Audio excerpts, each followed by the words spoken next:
Alright everybody, today we are going to be looking at an introduction to three-dimensional shapes. I think it's important that we go over some of the vocab that's here because there is a lot. The first thing we see is that we have a face. So a face is a flat surface of a three-dimensional figure. So if I just draw a 3D figure down here, right, which is a cube, the face would be the outer portion. So if you were to imagine that you would wrap this up, it's the two-dimensional squares that comprise this, so that would be your faces, okay? And then with that same shape, with our cube there, we have the edge, all right? So the edge is going to be the portion that is more or less your lines here, all right? All right, so different shapes have different amounts of edges. Some curved shapes don't have any edges, all right? So that red portion would be the lines. It's the line segment along which two faces of a three-dimensional figure intersect. Okay, so like when you're putting those together. All right, and then this next word that we have here is our polyhedron. All right, it's a little tough to pronounce. It's a three-dimensional figure whose faces are all polygons. Like so, for instance, you know, some of our shapes are a little bit more common than others. But let's say that we have an octagon. We can have an octagon on this side, right? And then in the back we have another octagon, which they're both congruent. Remember, congruent is the same exact size, same exact shape. And then we would connect these like this. Right? This isn't the best drawing, but all right. So then it would become a three-dimensional shape. All right, so that's a polyhedron. And then we have a vertex. So a vertex in non-math terms, I'll still go through the definition they provide, is the intersection of three or more edges on a cone or a pyramid. So if it's on a cone or a pyramid, it's the top point. All right, so a lot of times they don't even count that on a cone as actually being a vertex. But if we go back to the drawing that we had before with the cube, all right, once again, not drawn to the best of my abilities, but it's all these corners here. So a non-math term would be the corners of a shape.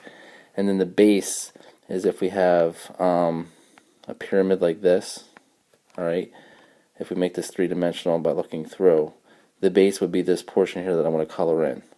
All right, the other parts would be the faces. So the base is basically at the bottom, what it sits on.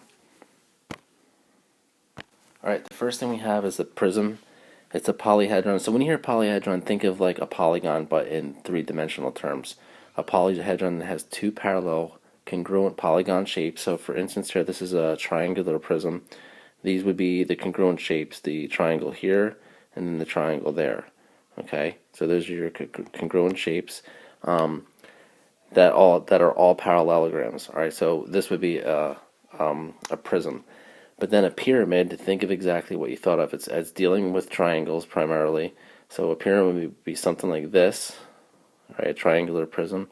Or this could be a rectangular pyramid because the bottom could be a rectangle, but a triangular prism could look something like this. All right, so the base is also a triangle as well. All right, and then a cylinder. Let me erase these. A cylinder is exactly what you think of. Think of like a can of soup. All these images can be used as real-life examples. So a cylinder would be like a can of soup. It's a three-dimensional figure that has two parallel congruent circular bases. So you have this here, all right? So that would be your can of soup. And then if you're trying to make it three-dimensional, if you see through to the other side, there's your other circle. And then a cone is a three-dimensional figure with one vertex and one circular base, all right? So there's your circular base, and they're considering this part here your vertex. And then the last is a sphere. All right, let me try redrawing that. So it's a circle, but remember it's more three-dimensional, so I'm trying to like put a little shadow on there to make it a three-dimensional type of shape. All right, let's take a look at this here. It says identify the bases and faces of each figure. All right, so we can see that there are two bases, right? And when I say that the bases, it's basically the top or bottom part, even though if you can manipulate it. So if you follow along here, as I draw over this, here's one base, right? And then, according to the definition, there's going to be another one that's congruent to it. So the two bases that are here it's an 8-sided figure, so they're two octagons. Okay. All right, and then it asks the other faces are what? So what are the other types of faces that we see? Well, according to this, we're going to call them parallelograms. So it may look like a rectangle, but we're just going to but they could also be. They may not. They look like rectangles here, but they might not be particularly rectangles as they move around the outside shape. So we're just going to call these parallelograms, because technically a rectangle is a parallelogram, but a parallelogram is not a rectangle. And then this figure is what we call an octagonal,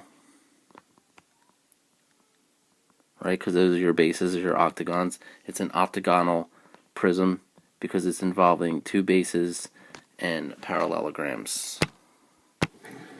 Alright, and then this one here is talking about whether or not this figure is a polyhedron or not a polyhedron. And then we got to name what the figure is. Alright, so we can see that this is a polyhedron. You can see that the shape, looking at the faces and the base, are comprised of composite figures. So we can definitely say that it is a polyhedron.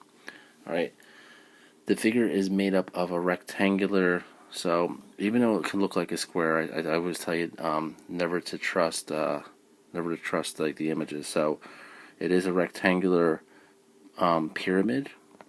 Right, so that part is a rectangular pyramid.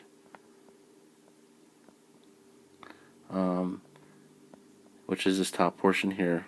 Right, that's the rectangular pyramid. It doesn't matter what the order would be here. And then it's also a rectangular prism. So you may be like, oh, well, that looks like it's a cube on the bottom. Well, according to this, it's a little stretched out, so it's actually a rectangle. Alright, and then this one here, it wants us to identify the bases and the faces of the figure. So what we're going to see is that the bases, in some cases they're 1, some cases they're 2. So the bases are these portions here. So what we can say is that we have 2 triangles. Alright, they're not prisms or pyramids or anything like that, because we're just kind of pulling this figure apart right now. So we have 2 triangles, and then you can see that we have 1, we have 1, 2, and then actually on the bottom part, it depends how you look at it, there's a third. There would be a third rectangle. Alright, so the triangles are your bases, and the rectangles would be your faces. Alright, and in this particular shape, it's a triangular prism.